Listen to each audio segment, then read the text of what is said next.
మెదక్ జిల్లా వెల్దుర్తి మండలం మెల్కపల్లి గ్రామానికి చెందిన వర్షిణి అనే యువతి వైద్యం కోసం ప్రభుత్వం నుండి మంజూరైన ఎల్ఓసి పత్రాలను మండల పార్టీ అధ్యక్షుడు మహేష్ రెడ్డికి అందజేశారు. అత్యవసర వైద్యం కోసం నిమ్స్ ఆసుపత్రిలో చేరిన వర్షిణి వైద్యం కోసం ప్రభుత్వం నుండి ఎల్ఓసి మంజూరైనట్లు మహేష్ రెడ్డి తెలిపారు. నేడు వర్షిణి తండ్రి జగన్ కు ఎల్ఓసి పత్రాలను అందించారు. టీపీసీసీ రాష్ట్ర ప్రధాన కార్యదర్శి నర్సాపూర్ నియోజకవర్గ ఇన్ఛార్జ్ ఆవుల రాజురెడ్డి సహకారంతో ఎల్ఓసి మంజూరైందని తెలిపారు. తెలంగాణ ప్రభుత్వం నిరుపేదల వైద్యం కోసం ముఖ్యమంత్రి సహాయ నిధి ద్వారా ఎల్ఓసి పత్రాలు అందిస్తోందని తెలిపారు. ముఖ్యమంత్రి సహాయ నిధి పథకం నిరుపేదలకు ఎంతగానో ఉపయోగపడుతుందని తెలిపారు. ఈ కార్యక్రమంలో అధ్యక్షుడు మహేష్ రెడ్డి, రాష్ట్ర ఫిషర్మెన్ కార్యదర్శి Talari Mallesh, vice MPP Sudhakar Goud, senior నాయకుడు శేఖర్ గౌడ్, ఇతర కార్యకర్తలు పాల్గొన్నారు.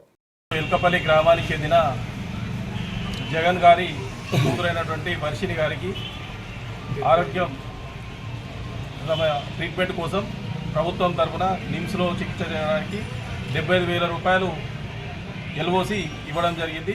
దీనికి సహకరించినటువంటి పిసిసి ప్రధాన కార్యదర్శి నర్సాపూర్ నియోజకవర్గ ఇన్ఛార్జ్ ఆవుల రాజిరెడ్డి గారికి మరియు ప్రభుత్వానికి మరి వర్షిణి కుటుంబ సభ్యుల తరఫున మరియు వెల్దుర్తి మండల కాంగ్రెస్ పార్టీ తరఫున కృతజ్ఞతలు తెలియజేస్తాము.